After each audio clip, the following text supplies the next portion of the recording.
PayPal की सफलता के बाद इलन ने सोचा कि कुछ और कितने ऐसे मसले हैं जो इंसान के फ्यूचर को सबसे ज़्यादा इम्पैक्ट कर सकते हैं। पेपल की सफलता से पहले ही मस्क फ्यूचर के लिए नए और ऑप्शंस देख रहे थे। वो हमेशा स्पेस और उनकी टेक्नोलॉजी से अट्रैक्टेड रहते थे और वो चाहते थे कि लोग स्पेस एक्सप्लोरेशन में ज़्यादा इंटरेस्ट लें और नासा को मिलने वाले पैसों में ज़्यादा इजाफा हो। उनका पहला आइडिया मंगल ग्रह जैसी जगह पर एक मिनी ग्रीन हाउस प्रोजेक्ट बनाना था, जहां वो बढ़ती खाने लायक फसलों के साथ एक्सपेरिमेंट्स कर सकें। कभी कभी आसमान की भी कोई लिमिट नहीं होती। मस्क और जिम कैंट्रेल जो उस वक्त मैकेनिकल इंजीनियर और रोड रेसर भी थे, उसके साथ रशिया की विजिट पर गए, जो एरोस्पेस इंडस्ट्री में एक अच्छी तरह से एस्टैब्लिश फिक्सर था उस टाइम का। और मस्क के पुराने बिजनेस पार्टनर एडियो रेसी भी साथ में थे। इन तीनों ने अपडेटेड नेपर 1 रॉकेट ICBM खरीदने का प्लान बनाया। ICBM यानी कन्वर्टेड इंटरकॉन्टिनेंटल बैलिस्टिक मिसाइल्स, जिसका उपयोग सैटेलाइट को स्पेस में लॉन्च करने के लिए किया जा सकता है। ये NPO लेवोन्स्किन और कॉस्मोट्रास जैसी रशियन एरोस्पेस कंपनी से मिले, लेकिन रशियंस ने उनको सीरियसली नहीं लिया क्योंकि मस्क और उनके दोनों साथियों को सैटेलाइट्स या स्पेस टेक्नोलॉजी के बारे में कोई भी एक्सपीरियंस नहीं था और वो वहाँ अपना पैसा और टाइम बर्बाद करने वालों की तरह दिख रहे थे, जिस वजह से उन्हें बिना डील किए खाली हाथ घर लौटना पड़ा। याद रखना, सिर्फ पैसा ही आपकी रिलायबिलिटी नहीं दिखाता, आपको आपकी रिसर्च, आपके प्लानिंग्स और आपकी एक्सपर्टीज को भी सही लेवल पर लाने की ज़रूरत होती है। मस्क 1 साल बाद फिर लौटे, इस बार नासा के जेट प्रपल्शन लेबोरेटरी के एडमिनिस्ट्रेटर माइक ग्रिफिन के साथ आए, जो उस वक्त स्पेसक्राफ्ट और सैटेलाइट मैन्युफैक्चरर ऑर्बिटल साइंसेज के साथ काम कर रहे थे। इस बार की विजिट में इलन के ग्रुप के पास प्रोफेशनल क्रेडिबिलिटी ज़्यादा थी और इसलिए कॉस्मोट्रास ने इलन को एक रॉकेट की प्राइस $8 मिलियन ऑफर की। शायद उस पर शिकंजा कसा जा रहा हो, ऐसा मानकर मस्क मीटिंग से बाहर निकल आए और वापस चल पड़े। फ्लाइट तक पहुंचते पहुंचते उन्होंने कैलकुलेशन लगाया कि वो मार्स ओएसिस प्रोजेक्ट के लिए अपने खुद के रॉकेट का मैन्युफैक्चरिंग कम लागत में कर सकते हैं। कैलकुलेशन में उन्होंने ये अनुमान लगाया कि एक रॉकेट के जरूरी रॉ मटेरियल्स की कॉस्ट उसकी टोटल सेलिंग प्राइस से सिर्फ 30% थी।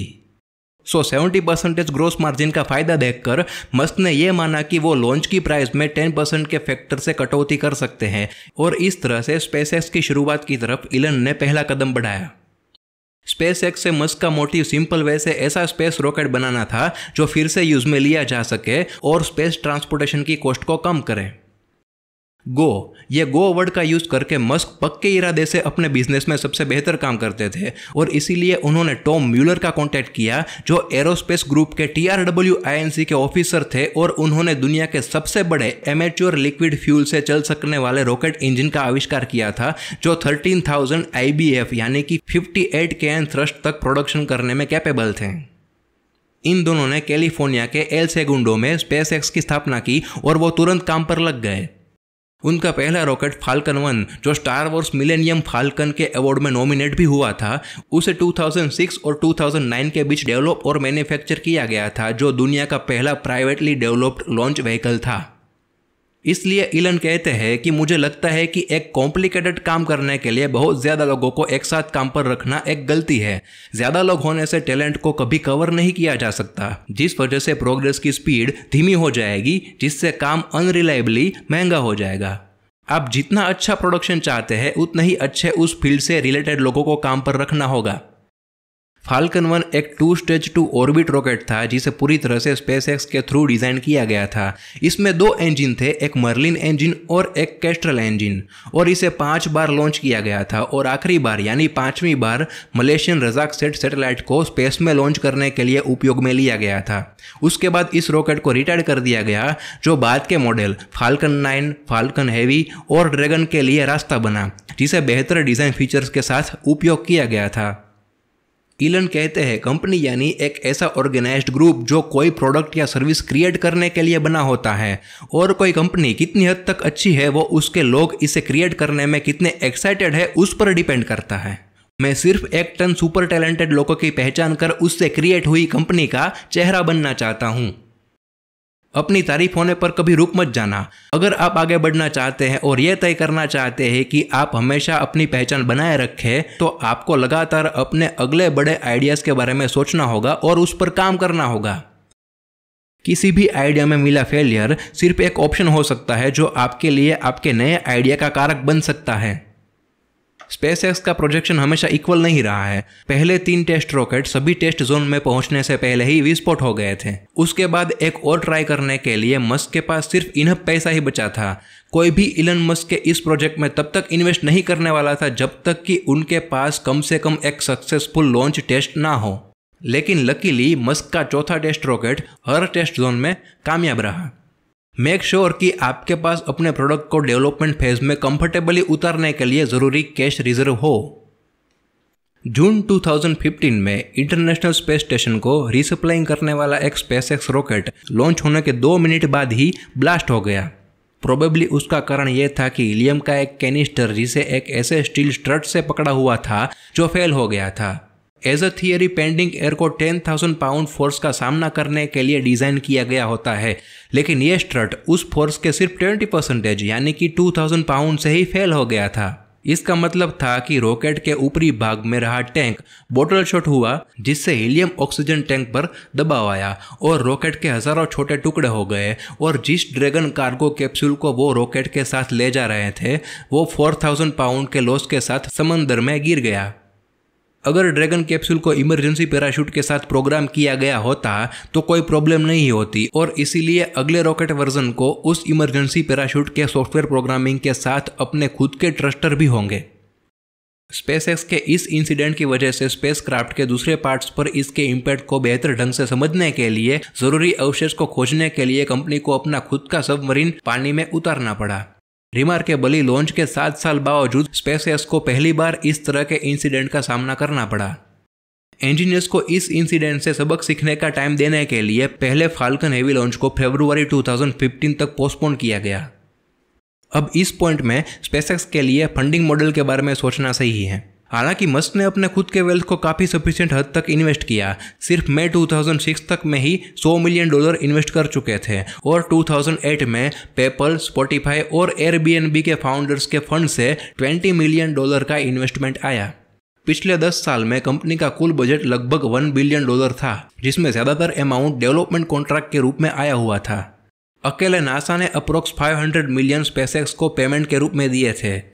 स्पेसएक्स के पास 40 से ज्यादा स्पेस लॉन्च के कॉन्ट्रैक्ट थे और इसीलिए प्रोजेक्ट के हर एक फेज के पूरा होने पर डाउन पेमेंट और प्रोग्रेसिंग पेमेंट दोनों से रेवेन्यू मिलता था।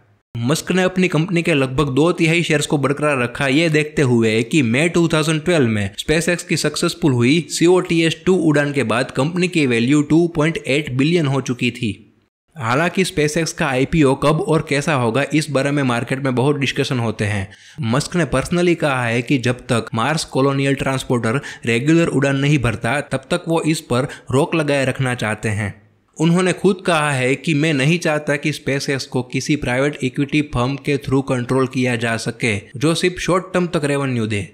प्रैक्टिकली मस्क को इस वक्त पब्लिक इश्यू से फंड इकट्ठा करने की कोई जरूरत नहीं लग रही। स्पेसएक्स एक ऐसी कंपनी है जिसके पास ऑलवेज कैश अवेलेबल होता है और बहुत से प्राइवेट कस्टमर्स पब्लिकली बिजनेस किए बिना शेयर्स को अपने साथ एक्वायर करने के लिए बहुत आतुर रहते हैं।